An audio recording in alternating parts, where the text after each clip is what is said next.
Hello everybody out there, and welcome to another episode of the Talk That Talk Show with me, Barry Holmes. And each and every week, I'm so happy to bring to you guys another episode of the Talk That Talk Show. It's a responsibility that I don't take lightly, and it's something that, again, I always look forward to, especially with the most loyal fan base that I have here with you all on Instagram Live, Facebook Live, on YouTube.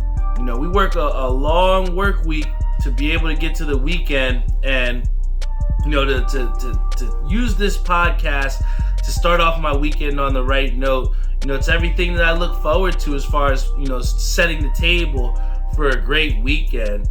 And I'll definitely get into it a little bit later into the show as far as why this is a huge weekend for me.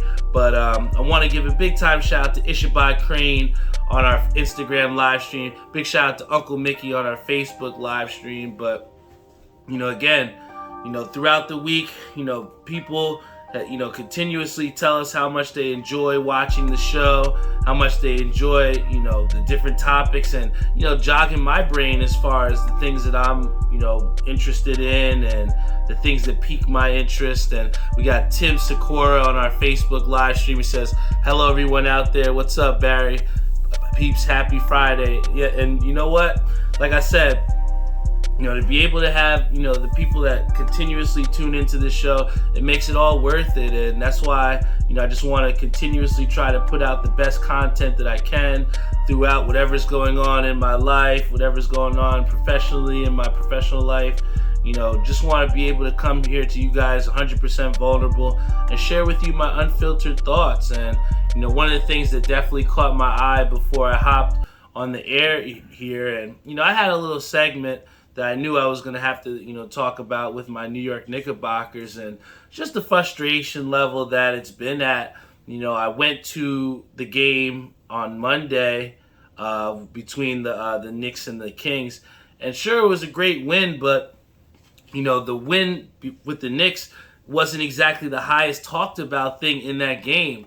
And it was almost like a precursor to some of the reports that we're starting to hear now, where they were talking about this being an open tryout for potentially De'Aaron Fox coming over to the Knicks for a Julius Randle trade. And, you know, at first, you know, I started to dispel a lot of the things that people were saying as far as, you know, Julius Randle being on the hot seat and potentially being a trade piece. And especially because when I was talking with Jeff, I remember he was talking about how there were some rumors with surrounding James Harden. And then they played a clip, he played a clip for me, and he was talking to a reporter. And the reporter's, you know, asking James Harden about, you know, his future with Brooklyn and everything like that. And he just kept referencing reports. And James Harden, you know, responded, he doesn't know about any reports. He's like, if anything's coming from him, that's it. You know, it's only through him and his agent, and all these reports at times can just be hearsay. And I truly believe that, because at the end of the day, you know, New York media especially, they're very harsh on our athletes. And, you know, it's part of the reason why you sign up to be in New York City, is to be able to handle that attention, that spotlight, and to embody that role. And what we've seen from Julius Randle with the thumbs down motion to the crowd, with the struggles late in games and the decision making, we've seen that, you know, he's kind of faltered away from being the dependable piece to the expendable piece. And it's pretty crazy because, like I said, just not even a year ago, this man was, you know, damn near one of the most improved players in the NBA and earned himself an all-star slot, and he was playing at an incredibly effective rate. But the thing is, when you have these pressures and you have, you know, the expectations, it's so much easier for you to go out to perform when nobody's expecting anything of you. But when you're looked upon as that person that's supposed to get you over the hump, you know, that weight that you're carrying on your back can be a lot more. And I think that, you know, again, like I said before, with a lot of the reports that had said with him potentially being a trade piece now, you know, I didn't think that it was real until I heard the last thing just before I hopped on the air. And this report, it literally just said that Julius Randle had unfollowed the New York Knicks from his Instagram account. And I did the research, I checked it, and Julius Randle is not following the New York Knicks. And, maybe 15, 20 years ago, this article wouldn't even be out, or this wouldn't even be in there because of social media. But it kind of just speaks to the power of what social media can do based off of your own actions. Here you have a simple unfollow from Julius Randle, but in the grand scheme of things, we have idolized or sensationalized the meaning of a follows to the point now that this is an actual story, which is pretty incredible, man. And who knows what Julius Randle was thinking? Who knows where his frustration lies? Maybe he is trying to get himself out. But what we do see is a clear and apparent, break between Julius Randle and the New York Knicks. We've seen at times during, timeouts where he's not even in the huddle with his team. And, for someone that, again, we've depended on for so long, or, has grown and shown such progress, I think that's what makes it so disappointing, where you see someone who's had those heights completely fall down off the rocker. And if you look at it, 18 points a game is still not bad, but in a way it seems as though they're empty stats because we're not getting the same results that we did last year. And I think one of the biggest things is that when we now understand that there is a divide between him and the Knicks, is this beyond repair? Is this something that hopefully can be mended? And, Julius Randle will love to be in New York, but, I think that this is something that we're just going to have to monitor, especially with the trade deadline approaching so quickly, being, I think, February 10th. But, first glances off the media with them talking about the De'Aaron Fox for, Julius Randle trade, I think that even though it does look good with promising guard such as De'Aaron Fox, I just feel like we don't want to get into the same, the same conundrum that we did before as far as stockpiling guards, when realistically you need to have a variety of players that can help your team and not just athletic guards. And, I think that at times, especially with the New York Knicks, where have such expectations, such pressure to win and to win now, you just don't want to make too much rash decisions based off of, the frustration, the non-success that we've seen from these Knicks. But, again, we know I'm not just a Knicks fan. We also know I'm a Chiefs fan. And, I've received a great amount of, ridicule and, feedback from people about just how the Chiefs will never make it back to the Super Bowl again. And, we should be in big trouble. But all I can do is state the facts. And the fact of the matter is the Chiefs choked. Plain and simple. When you're up 21-3, when you have a chance to score points at halftime, and you don't exactly respect your opponent by going for it instead of kicking the field goal. I felt like that stop completely changed the whole landscape of the game. And the one thing that I do want to talk about from this game, which kind of like bled into my life a little bit, is just the amount of confidence it truly takes to win a game or to be successful in anything.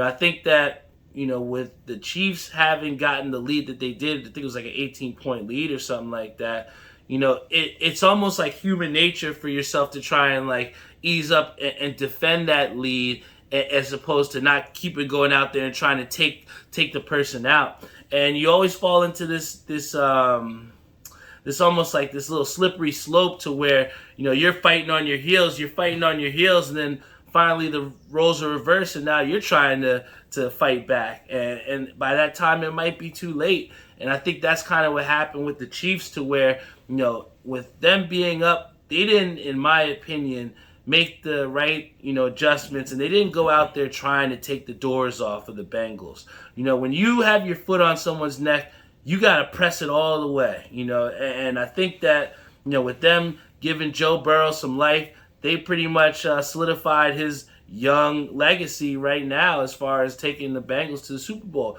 And my hats are off to Joe Burrow, but, the main thing that I want, people to understand, whether you're rooting for your team or whether you're, going and competing in anything, in your own life, when you have a lead or when you have someone on the ropes, you gotta knock them the fuck out, man, because when you continuously leave people around and you give them a chance and you give them life and you give them hope, anything can happen. Look at the Eagles, man. I mean, they were a team that looked absolutely horrid, and they kept lingering around.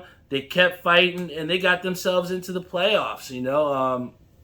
Granted, they didn't, win a game, but again, it's to that same notion of when you continuously leave someone around, when you give them the chance to wake up or to stand back up, you could get knocked out, and that's what happened to the Chiefs. And Patrick Mahomes said that his career and everything in Kansas City is defined by championships, and that's all well and good, but at the end of the day, he has to embrace the fact that he was one of the main contributors to them not winning that game.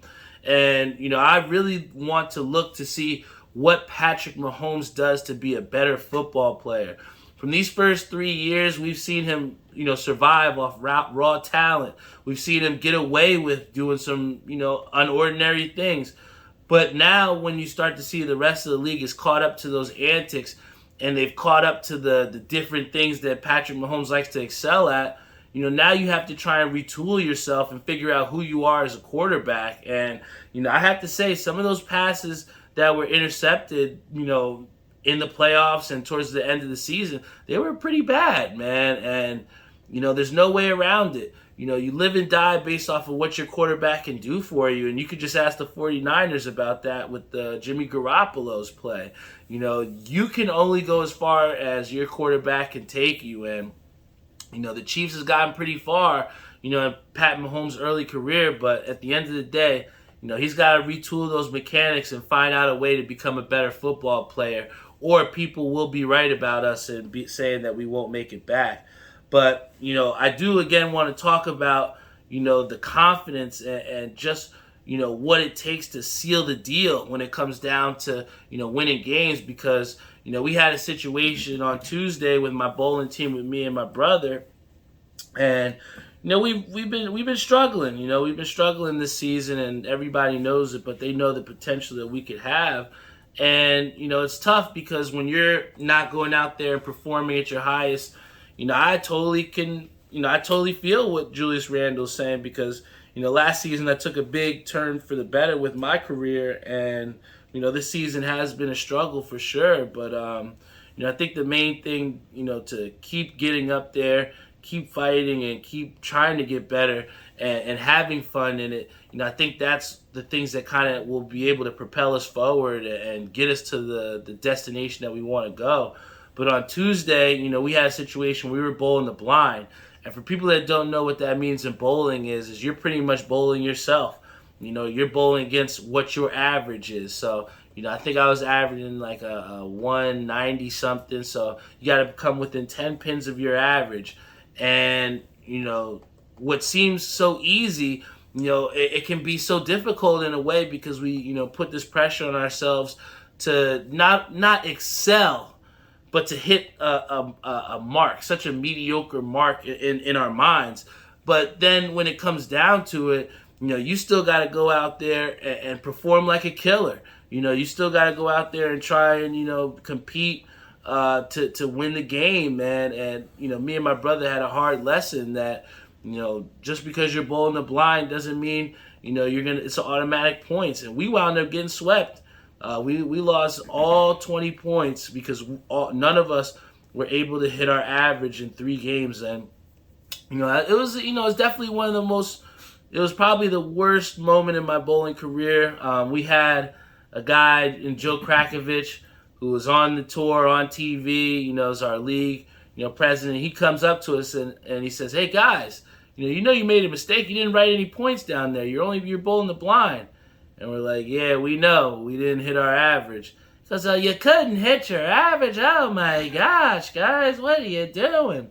And I mean, I didn't need this motherfucker to tell me that I bowled like shit, but, at the end of the day, when people have these expectations for you, that's where the disappointment comes. And, it was a tough pill to swallow, but again, it was like almost like a trickle-down effect from what I saw in the Chiefs game to where, when you have, an opportunity, you got to go out there and take it, man. And it's tough, man, because you got to go out there and get it done. And, when you're not able to beat yourself, when you're not able to go out there and beat yourself, it's a tough feeling, man. And, one of the things that I didn't want to happen was to have that affect the rest of the week.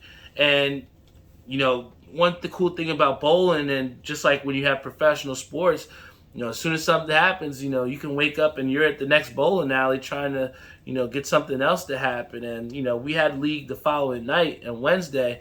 And in that league, our team has been underperforming as well.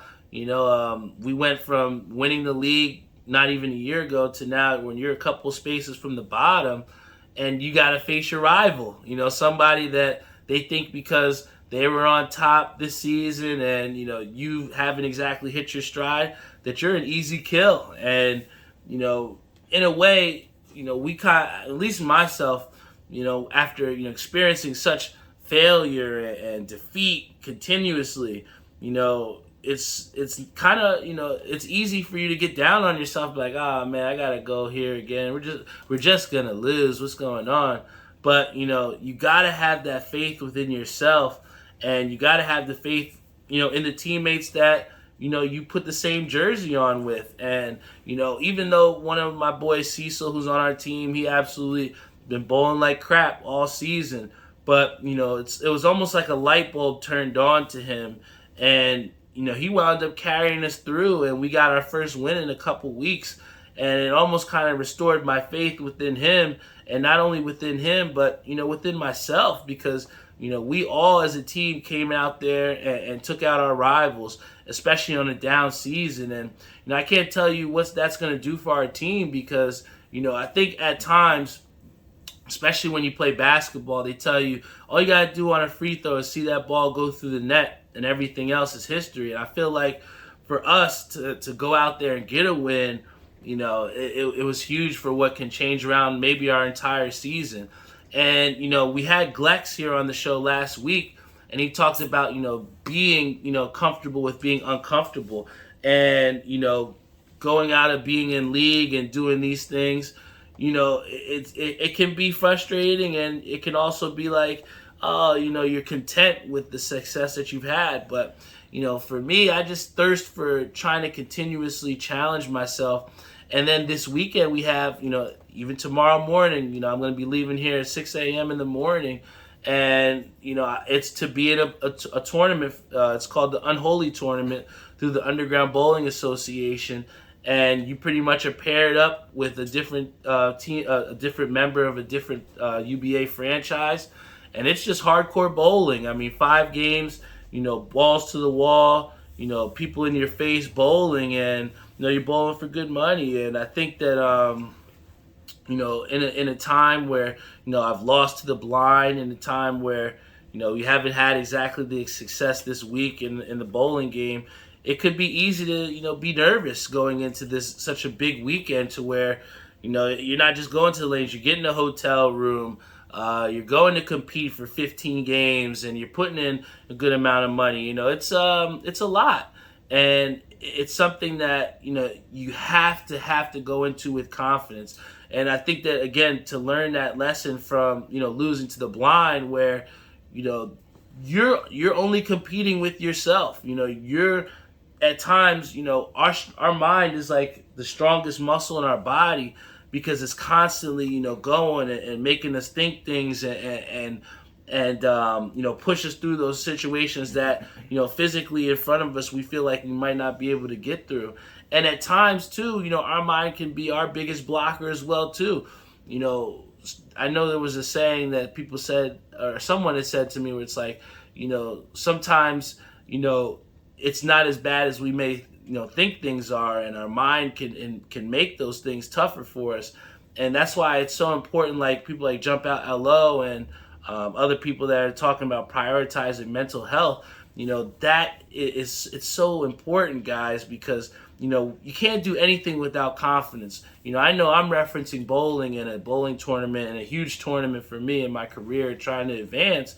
But, for anyone else out there, whether you're building your own brand, whether you're trying to get the next promotion, whether you're, just trying to be a better father, a better friend, you have to go out there with confidence in that and, unlock that unlimited potential like Eric Rivera says.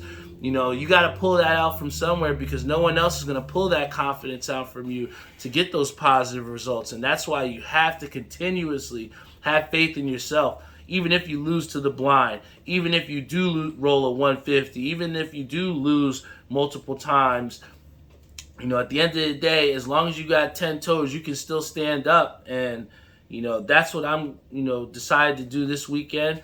I've decided to overcome that nervousness, to go out there and roll 3 sets. Last year, the team that I bowled with, I was with this girl that didn't even prioritize being competitive, and it just wasn't good results. And this year I decided I want to get some serious teammates for this tournament, and I wanted to get more than one entry in there. And to say that I'm going to be entering this tournament 3 times, bowling a max of 15 games, I think that it really is going to show me just how far have I come. And with everybody else out there, I challenge you all to find some way to challenge yourself.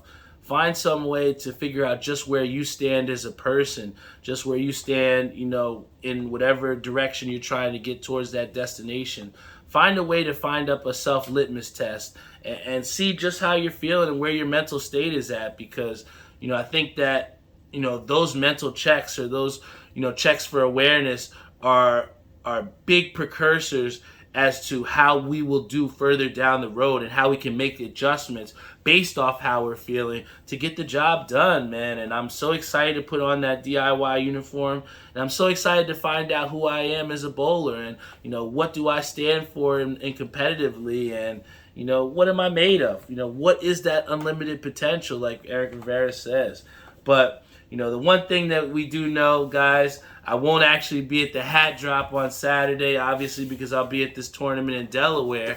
But I did have some hat pickups that I did want to share with you guys.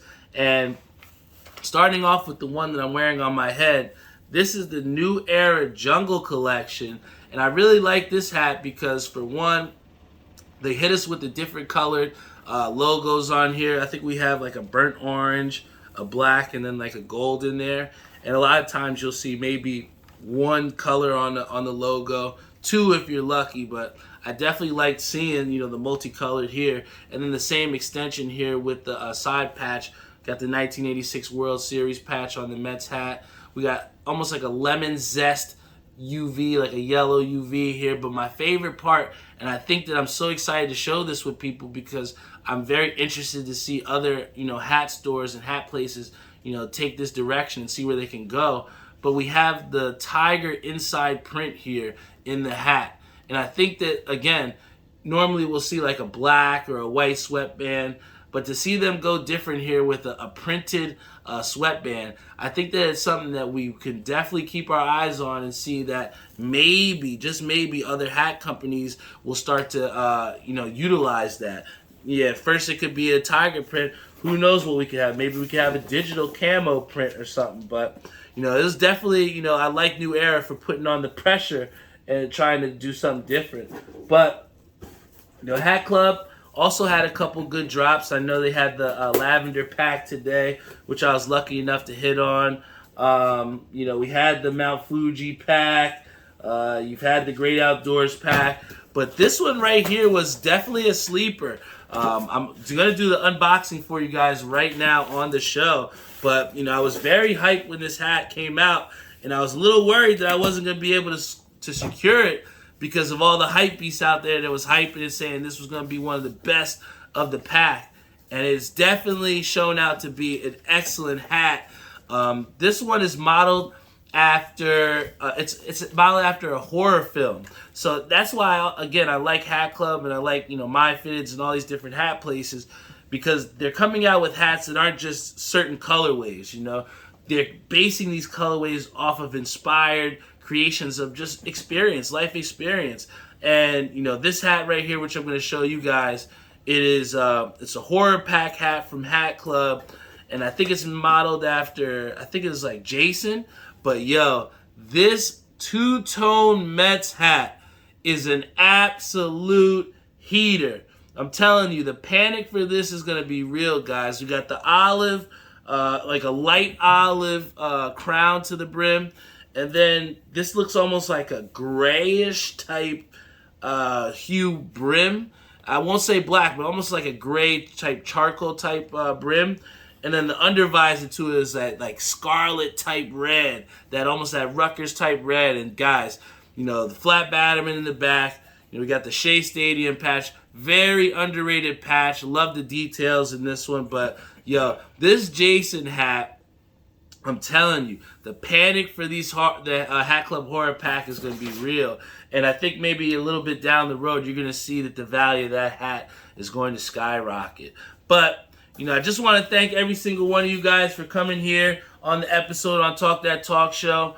I just love being able to pour my mind out and share with you guys just what's going on in my life and, just how I'm feeling. In a way, I just had talked to you guys just how important, having those mental checks are and being able to share, just how you're feeling with people. You guys help me every single week to give myself a mental check and to share just how I'm feeling. And, it's it has to be a direct correlation with the successful things that are going on in my life. The consistency that I've shown to try and constantly move forward every single day. It has no, there's no way to not equate that with the consistency that it takes to come here and show you guys the Talk That Talk Show each and every week. Whether we have 2 people, whether we have 3 people on the Facebook Live, whether we don't have anybody, it just goes to show and to tell you all out there, for those 3, 4, 5 people that are watching this show, you can always count on me to give you guys an episode of the Talk That Talk Show.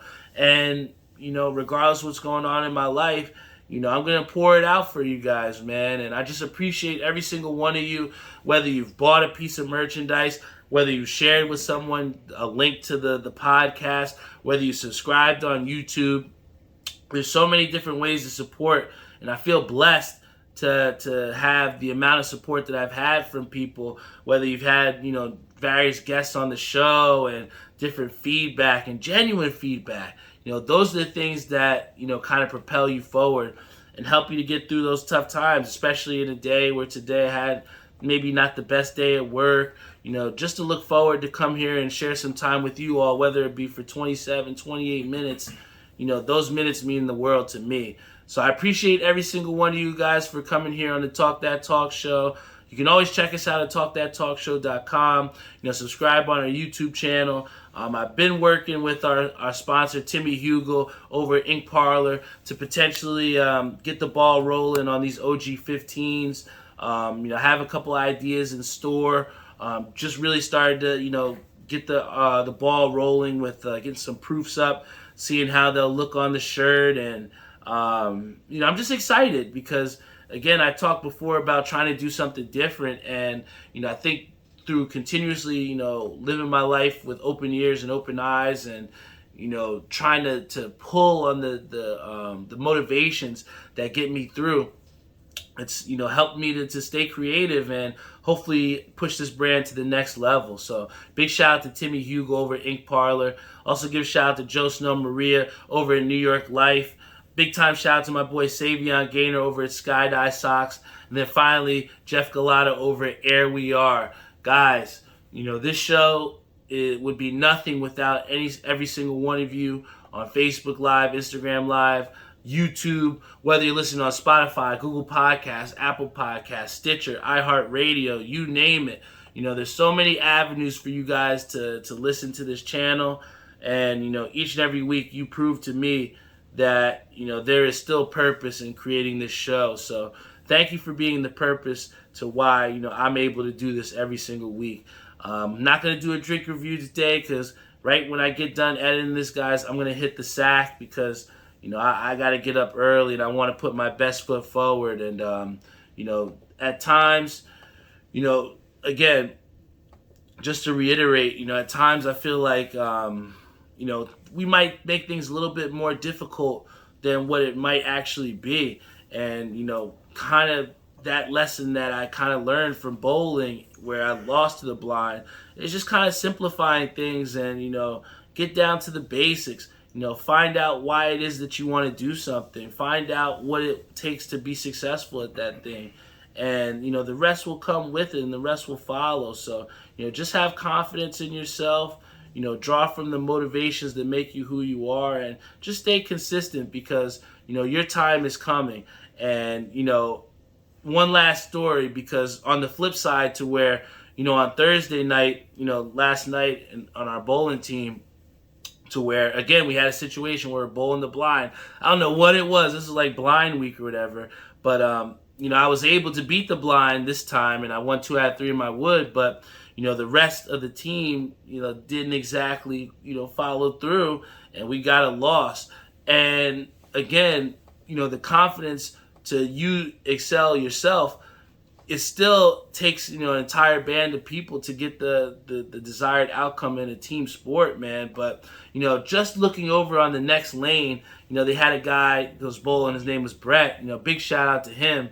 And they have a strike jackpot to where you put $5 in every week and you have to strike on certain frames. And if you do, and you do it the whole way through, you give a chance to win the big money. And I saw, and this kind of, it definitely inspired me. And this is one thing that I want to, end off on a note with you guys is that, this guy, Brett, when he came up and he threw a strike, it was like the 7th frame of the second game. And he's like, I'm still alive, still alive. And I started singing the staying alive, staying alive. And he was just like so calm, bowling for such, big things. And the guy just stayed calm. He was the epitome of confidence. And he went up and struck out in the 10th frame of the last game.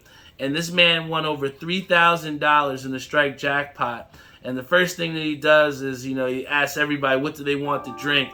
And it was so inspiring because it's like here our team didn't experience the success because we didn't go out there confidently and we didn't go out there and get the job done. And here you had someone on the flip side who was bowling for everything. He had everything on the line and was just so calm and confident and just, embraced the task at hand and the challenge. And here he won himself over $3,000, man. And, there's nothing more inspiring than seeing someone achieve a goal and something that, you didn't think was possible. I never put in because I was like, this is a waste of time. This is a waste of money. I'm not going to win this. But, to speak on the point, but to close this whole show out, you never know what you can do unless you do it with confidence. If you can go out there, simplify whatever it is your task at hand and figure out the best and most efficient way to get it done and do it with confidence, I'm telling you guys, you never know what can happen. So regardless of what's happened to me in this week, I'm going into this weekend and I got, all the confidence in the world because I know that I have it within me to get the successful things and to have the confidence to get it done. And maybe I didn't get it done, this week, but there's always the next day. And that's what I live for. Another opportunity to show you guys that you can depend on me, whether it be with this show, whether it be with bowling, whether it be in my personal life. I'm just going to keep trying to get better, guys, one day at a time. And, confidence is the key to getting, better and to showing you all and for you guys to get that success that you want as well. So, stay confident, guys, stay humble and just be consistent. And that's the best thing that I can give to you guys. I love you all. I got some work to do this weekend, so wish me luck and I will see you all next week.